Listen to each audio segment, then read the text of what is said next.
Brought to you by Agilus Diagnostics.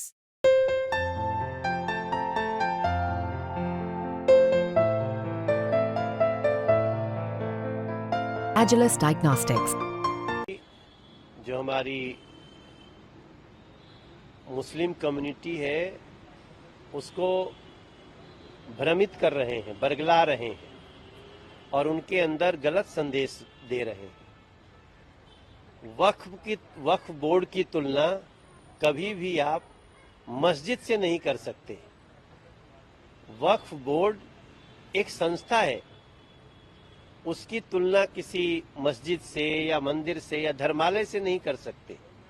ये संपत्तियों का एक संस्था है और उन संपत्तियों का जिन्होंने दान कर दी है, तो दान की हुई किसी की संपत्ति की जो रक्षा करती है वक्फ बोर्ड, उसको आप मस्जिद से कैसे जोड़ सकते? हाँ, इस वक्फ बोर्ड में जो भी दान की हुई चीजें हैं उसका उपयोग मुस्लिम कम्युनिटी को ही करना है।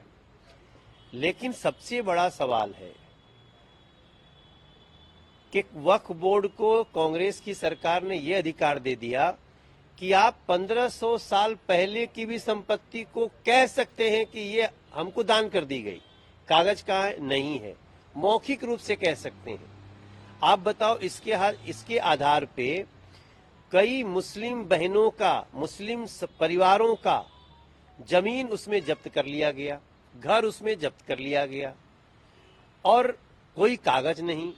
अभी बिहार में एक घटना घटी है जहां बोर्ड लगा दिया गया कि इस पूरे गांव को इस समय तक, एक निश्चित समय तक इसको खाली कर दीजिए क्योंकि ये वक्फ बोर्ड की संपत्ति है।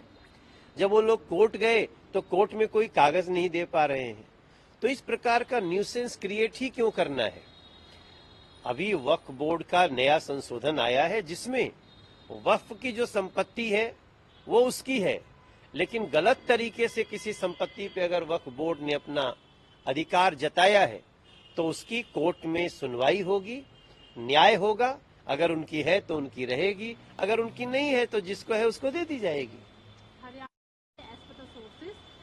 चीजों को लेकर डिस्टर्बेंस चल रहा है, कैसे देख रहे हैं आप? देखिए, मैं इसको ऐसे देख रहा हूं कि भारतीय जनता पार्टी तीसरी बार हरियाणा में चुनाव जीत रही है। कांग्रेस, जिसने वापस आतंकवादियों को समर्थन देने वाले लोगों से गठबंधन कर लिया, जम्मू कश्मीर में नेशनल कॉन्फ्रेंस, उमर अब्दुल्ला खुलेआम कहते हैं हम अफजल गुरु के सहानुभूति में है, समर्थन में है, और राहुल गांधी जी और कांग्रेस उमर अब्दुल्ला से समझौता करते हैं।